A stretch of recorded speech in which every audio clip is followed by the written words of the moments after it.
dans la deuxième question de cet exercice, on nous demande de montrer que la matrice MA, elle est diagonalisable si et seulement si A égale 0. Alors, c'est le moment de se concentrer sur ce qu'on nous demande.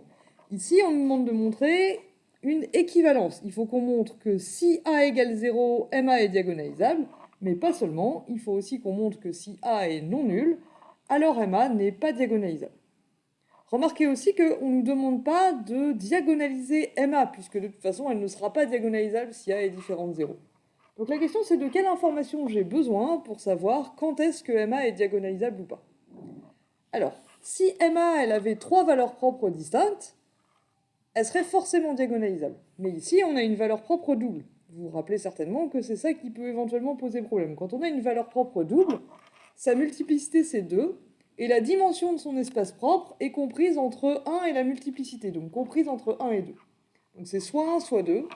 Si c'est 1, la matrice est diagonalisable, et si c'est 2, pardon, la matrice est diagonalisable, et si c'est 1, elle ne l'est pas. Pour qu'une matrice soit diagonalisable, il faut que la dimension des sous-espaces propres de chaque valeur propre soit égale à la multiplicité de cette valeur propre. Du coup, en fait, l'information dont j'ai besoin pour savoir quand est-ce que MA est diagonalisable ou pas, c'est la dimension de l'espace propre associé à la valeur propre 1. L'autre, l'espace propre associé à la valeur propre A, on peut le calculer si on veut, mais on sait déjà qu'il sera de dimension 1. Donc pour la question de la diagonalisabilité, pour savoir juste si c'est ou pas diagonalisable, ça va pas jouer tant que ça. Donc du coup, le suspense se porte sur l'espace propre E1, et c'est donc E1 qu'on va calculer en priorité.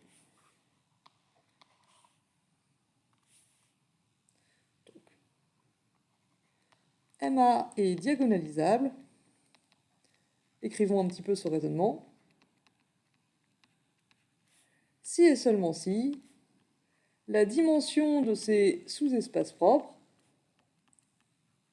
fait un total de 3, puisque c'est la dimension de l'espace propre sur lequel on travaille. MA, on la voit comme un endomorphisme de R3, donc la question c'est est-ce que la somme des deux dimensions, c'est 3. Or, A est valeur propre simple.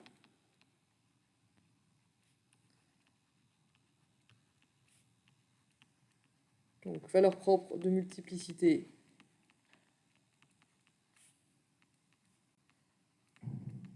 1. Donc, la dimension de EA, elle est comprise, elle est toujours supérieure ou égale à 1. Un espace propre, ça ne peut pas être de dimension 0. Et elle est plus petite que 1 du coup. Donc, en somme, c'est une façon compliquée de dire que la dimension de EA, c'est 1.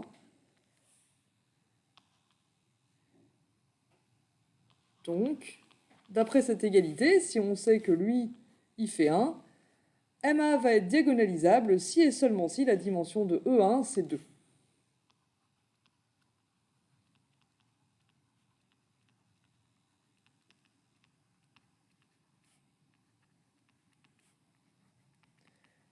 Donc on va essayer de calculer la dimension de E1.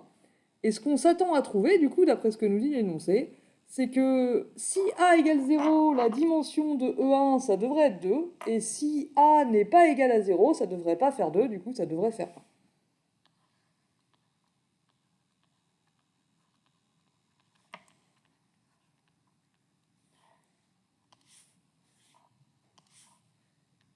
On va donc calculer la dimension de E1.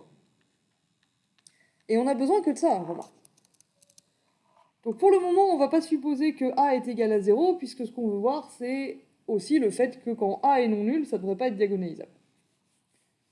Donc, comment calcule-t-on la dimension de E1 ? On va en déterminer une base, et pour ça, on prend un vecteur dans R3, et on regarde à quelles conditions il est dans E1, et on essaye d'écrire ça sous forme de combinaison linéaire de plusieurs vecteurs.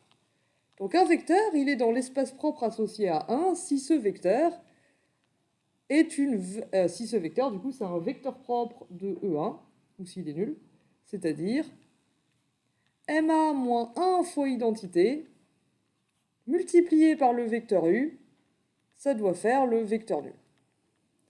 Attention, parce que je l'ai lu au moins 2 fois, et ça voulait rien dire, c'est pas ker MA moins I3 fois U égale 0 R3 égale vecteur nul, parce que ker MA moins I3 c'est un ensemble, ça veut rien dire multiplier un ensemble par U. On multiplie une matrice par un vecteur U, pas par un ensemble. On peut aussi dire U il appartient à E1 si U il appartient à ker MA moins identité, ça c'est vrai aussi. Et il faut donc que ker MA moins identité soit non nul. Mais par contre, il ne faut pas mélanger les deux. Alors, MA moins I3, c'est quelle matrice?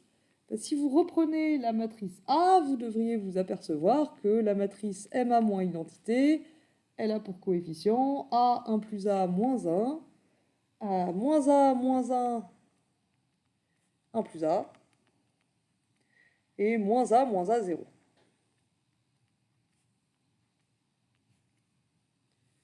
Donc si on multiplie ça, si on multiplie ça par le vecteur x, y, z, et qu'on n'enlève rien du tout, excusez-moi, on obtient donc un système qui est donc AX plus 1 plus AY moins Z égale 0, moins AX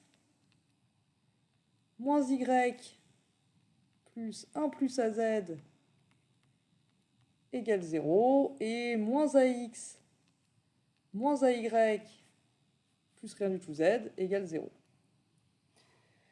Et alors maintenant, on va échelonner ce système. Remarquez qu'ici, pour débuter l'échelonnage, on se fiche un petit peu quelle valeur prend A. On peut utiliser la première ligne pour tuer les x sur les deux dernières. Donc on obtient L2 devient, on fait L2 devient L2 plus L1. On fait un bon vieux pivot de Gauss. Hein. L3 devient L3 plus L1. Et on obtient, alors la première ligne, on n'y a pas touché.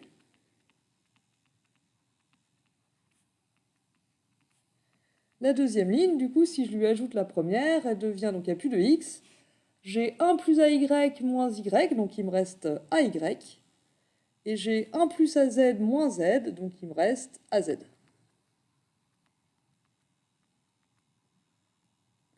Et sur la dernière ligne, j'ai plus de x non plus, j'ai 1 plus AY moins AY, donc il reste Y. Et j'ai ajouté un moins Z.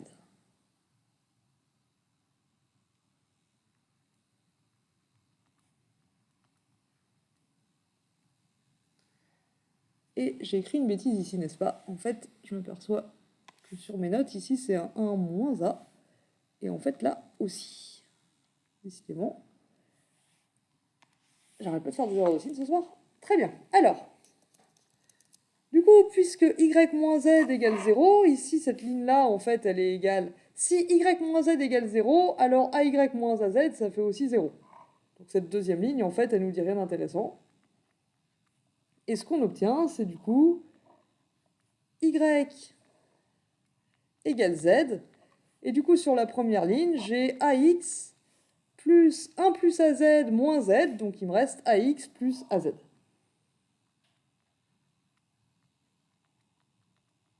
Autrement dit, ax égale moins az.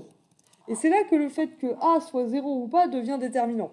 Parce que si a égale 0, la première ligne disparaît en entier, et il ne reste plus qu'une condition sur y et z, et du coup, dans ce cas-là, x deviendra une variable libre. Et par contre, si a est non nul, je vais pouvoir simplifier la première ligne par a et obtenir x en fonction de z. Donc c'est là que ça va devenir important que a soit nul ou pas. Donc il y a deux cas pour finir la résolution, et c'est les deux cas auxquels on s'attendait. Si a égale 0,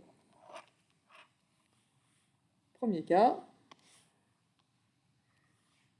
si a égale 0, du coup, U appartient à E1, si et seulement si. Du coup, Y égale Z. C'est la seule condition qui reste si A égale 0. Si et seulement si, du coup, U, il est de la forme X, Y il est égal à Z, et puis Z. Et X et Z, c'est du coup deux variables libres ici. Il n'y a pas de condition sur Z et il n'y a pas de condition sur X non plus. Et ça revient à dire que U, il est égal à x fois le vecteur 1, 0, 0, plus z fois le vecteur 0, 1, 1. Du coup, dans ce cas-là, ce qu'on obtient, c'est que c'est pareil d'appartenir à E1 et d'appartenir à l'ensemble des combinaisons linéaires de 1, 0, 0 et 0, 1, 1.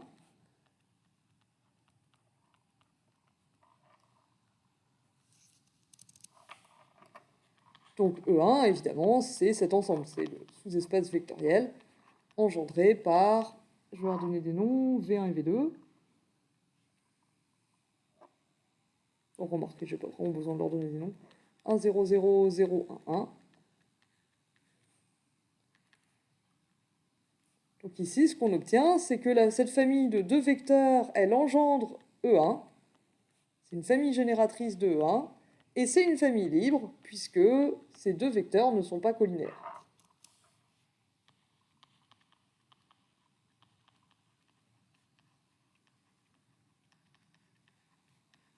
C'est une famille libre, puisqu'on a deux vecteurs non collinaires. Au risque d'être lourde, j'insiste encore un coup, ce critère-là, il ne marche que quand on n'a que deux vecteurs. Si on a trois vecteurs, ils peuvent très bien ne pas être collinaires et former quand même une famille liée. Mais ici, on n'en a que deux, donc tout va bien. Ils ne sont pas collinaires, manifestement. Et ils forment donc une famille libre. Donc c'est une base de E1.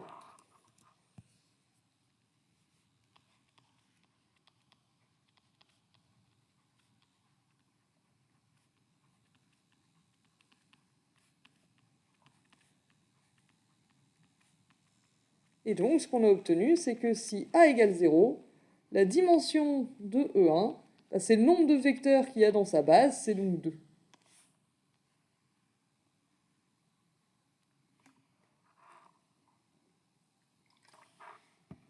Le deuxième cas, c'est le cas où A est non nul. Si A est non nul, alors U appartient à E1.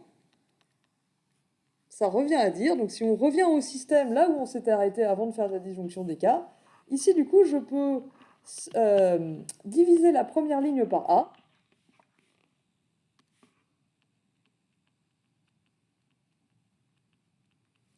Et j'obtiens que x égale moins z, x plus z égale 0, donc x égale moins z, y égale z, et donc u, c'est un vecteur de la forme moins z, z, z, où z fait ce qu'il veut, prend la valeur qu'il veut dans R, autrement dit, u va être de la forme z fois moins 1, 1, 1. Autrement dit, u est combinaison linéaire de ce seul vecteur.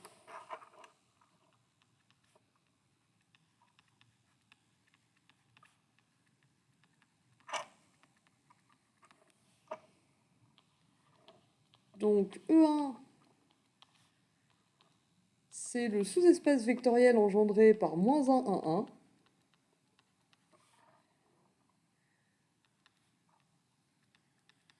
Et du coup, cette fois, on a une famille génératrice à un seul vecteur.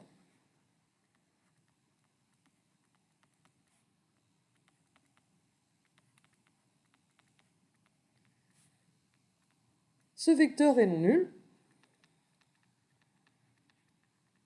Donc ça forme une famille libre. Pour les familles à une seule vecteur, pour les familles à un seul vecteur, s'il est non nul, c'est une famille libre. Et du coup, c'est une base de E1.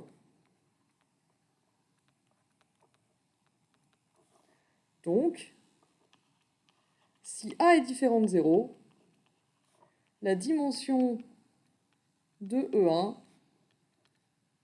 c'est 1. Et ce qu'on avait dit, c'est que A est diagonalisable si et seulement si la dimension de E1, c'est 2. C'est ce qu'on avait vu au tout début.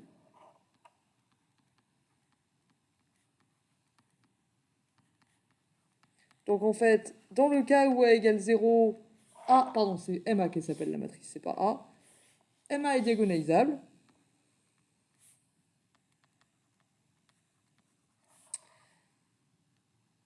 Et si A est non nul, la dimension de E1 c'est seulement 1, et donc MA n'est pas diagonalisable.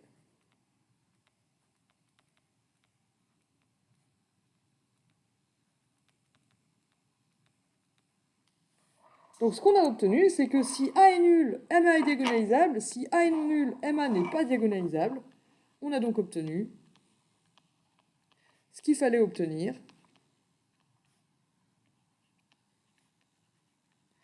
MA est diagonalisable si et seulement si A égale 0.